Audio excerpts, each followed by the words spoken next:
in focus. Jake tipped his face to hers and grinned. No matter how bad things had seemed, Jake was the light that led her through every day. "You're the best thing I ever did in my life, sweet boy." Nick would have loved this parade. For a moment, she drifted away in the memory of his warm touch, how it would feel with him standing here next to her, one arm around her and hugging her close. Who am I kidding? He wouldn't have been by my side. He'd have been in the parade. That made her smile, and her heart lift. "You'll always fill my heart, Nick." Jake let go of her and threw his hands in the air, then darted into a group of bobbing school-aged kids, nearly disappearing from her view. Kasey's heart lurched. She pushed away the desperate feeling that invaded her sensibilities more often than she'd like to admit. Fighting the urge, she folded her arms to keep herself from grabbing Jake and holding him close. Although Riley didn't say anything, Kasey felt her friend watching her reaction. "I know you're worried about me.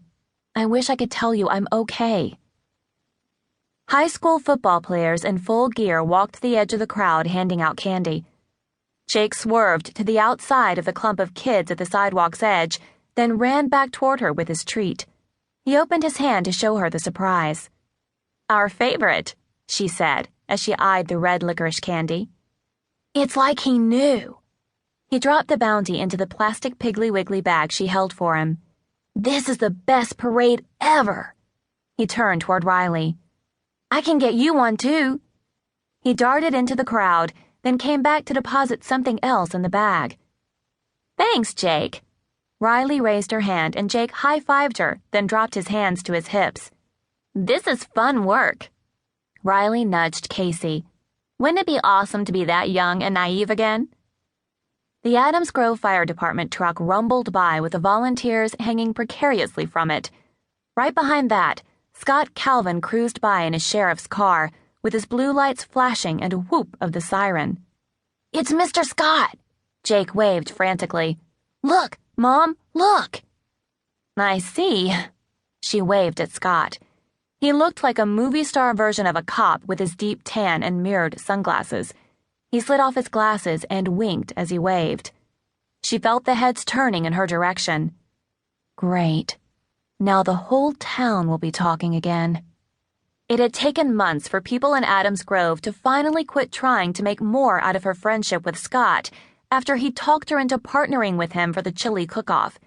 All she'd done was stir, but folks around here seemed to think their relationship had more fire than the chili, and that simply wasn't true.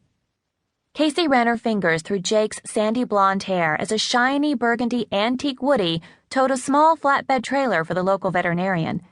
4 vet technicians in blue scrubs wore Elizabethan collars around their necks as they marched alongside with dogs from the local shelter on leashes. "Are they wearing those cones that keep dogs from scratching?"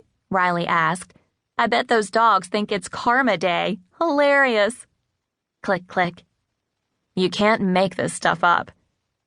The thump, thump, thump, thump of the street beat filled the air. The high school band marched toward them in perfect step, lifting and lowering their instruments in unison. As they passed by, the school mascot cartwheeled and spun, holding a sign that read, "The End." The crowd started peeling away as the band continued down the street and the music began to fade. A line was already snaking out from Mac's Bakery as they walked by. "Mom, can we get cupcakes for your birthday?" "Sure," Kasey said. Riley shook her head. "I'm going to make your mom a birthday cake and bring it with me when we come next Saturday." Jake clapped his hands. "I love your cakes. You're the best cook ever." "And I thought all little boys love their moms cooking best," Kasey said.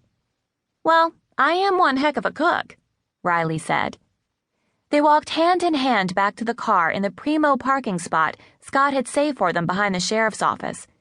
Kasey unlocked the car with a click of her key fob, and Jake whipped open the door to climb into the back seat and buckle himself into his booster.